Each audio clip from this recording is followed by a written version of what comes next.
What's up, everyone? Some of you are going to argue with me on this because you're going to say a borderline is anything but independent.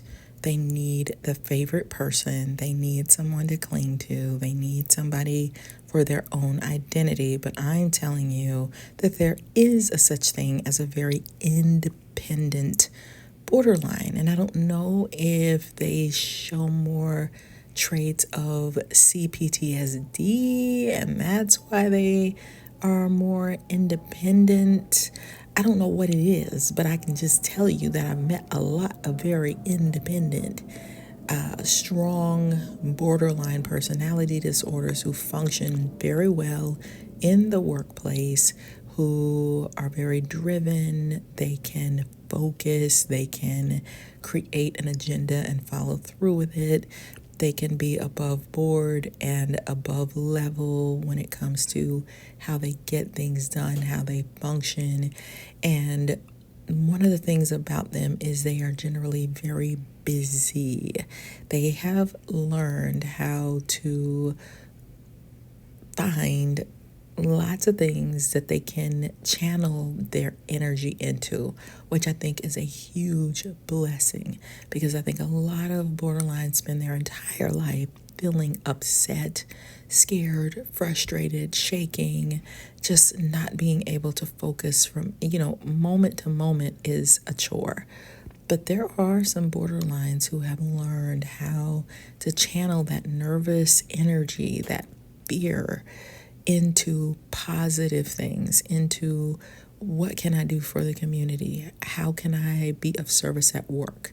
And they also have that nervous, scared energy underneath, but they kind of know that I got to be busy. I got to be doing things. I got to be connecting with people, lots of people, not just I got this one person that I'm only focused on. They sort of spread it all out. And yes, they may have a favorite person too, but they've learned how to be very independent. A very independent person with borderline personality disorder can be quite unique, much like a complex dessert with layers of flavors and textures. Here's a delectable description. Imagine a creme brulee. On the surface, it has a hard, caramelized sugar crust that represents their strong, independent exterior. This person has learned to rely on themselves, often because they face situations where they felt they couldn't depend on others. Their independence is a protective layer, shielding them from potential hurt and disappointment. Beneath that crust, however, lies a rich, creamy custard. This part of them is soft, vulnerable, and deeply emotional. They crave connection and validation. Their fear of abandonment and intense emotions can make it difficult to maintain close relationships. This inner layer is where their sensitivity and need for reassurance reside, often hidden from the world. Their independence can also be likened to a layered tiramisu. Each layer represents different coping mechanisms they've developed over time. The coffee-soaked ladyfinger symbolizes their resilience and ability to push through challenging times. The mascarpone cheese layers reflects their moments of self-compassion and care. The dusting of cocoa powder on top is a reminder of their bittersweet experiences, which have shaped their independent nature. This independence is often a result of their experiences with intense emotions and relationships.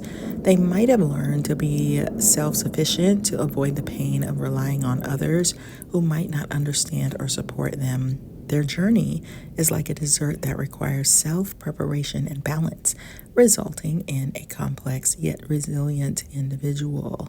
So does that resonate with any of you? People with borderline personality disorder can sometimes be perceived as demanding, but it's important to understand the underlying reasons. Behaviors often stem from a deep fear of abandonment and a need for reassurance. This can manifest as intense emotional reactions and a desire for constant validation, which might come across as demanding to others. So here are some struggles they may face. Number one, emotional intensity. Their emotions can be overwhelming, like a rich molten lava cake that spills out when cut. This intensity can make it difficult for them to regulate their feelings, leading to sudden mood swings and impulsive actions. Number two, fear of abandonment. Much like a delicate souffle that can collapse with a slight disturbance, they may have an intense fear of being abandoned or rejected. This fear can drive them to seek constant reassurance and validation from those around them. 3. Interpersonal relationships. Maintaining stable relationships can be challenging. They might oscillate between idealizing and devaluing others, similar to the contrasting layers of a black and white cookie. This can create a push-pull dynamic in their interactions. 4. Self-image issues. Their sense of self can be unstable, like a jiggly panna cotta that hasn't fully set. They may struggle with feelings of emptiness and a lack of identity, which can lead to difficulties in making decisions and setting long-term goals. 5. Impulsivity. They might engage in impulsive behavior such as spending sprees or risky activities as a way to cope with their emotional pain. This impulsivity can be as unpredictable as a surprise-filled piñata. So understanding these struggles can help in providing the support and empathy they need. So it's important to approach them with patience and compassion, recognizing that their behaviors are often a way of coping with deep-seated fears and insecurities. And these very independent types, they might be harder to identify because they seem stable, they seem on top of things, they can hide things. They may not be able to hide it from those that are super close to them, but they may develop some really good friendships. They may also do things at work that reel people in or keep people bonded to them, like I'm doing this for you, or I have this certain thing that I do, and it might be something that their boss says, hey, can you please quit doing that? And they just won't stop. You know what I'm saying? They can be like that, where it's like, okay, you need to not do that, and they still keep doing it anyway.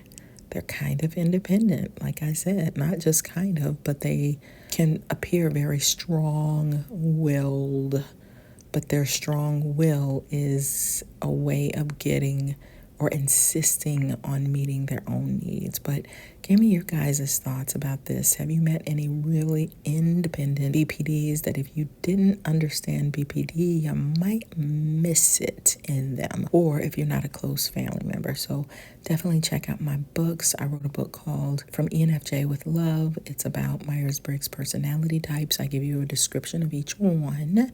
I also wrote a book on narcissism, where we talk about a very high elite type of narcissist that you could end up marrying, and sometimes borderlines end up marrying narcissists. And I also wrote a book on love to help you to figure out your love life and to cope better. So check those out, like this video, subscribe, and thanks. I'll see you in the next video. Bye.